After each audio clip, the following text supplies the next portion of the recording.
Umaga sa inyong lahat. Live po tayo ngayon dito sa barangay, bayan ng Biak na Bato, La Castellana, Negros Occidental, kung saan makikita nyo naman po sa aking likuran kung saan yung nangyari ang lahar flow kahapon.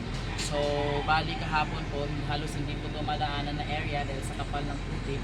At ngayon sa pagtutulungan ng aming local government, unti-unti na pong natatanggal yung maputik na kasama ng lahar kahapon.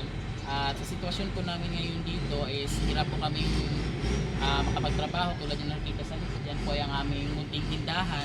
So hindi kami makapagbukas ng aming tindahan dahil po na babalot po ito ng putik sa harap kasi hindi po sa madadaan ng tao. Kaya po yung sitwasyon namin ngayon, hirap talaga kami sa aming paghanap buhay. Especially yan na po yung pinagkikitaan namin. Pero thankful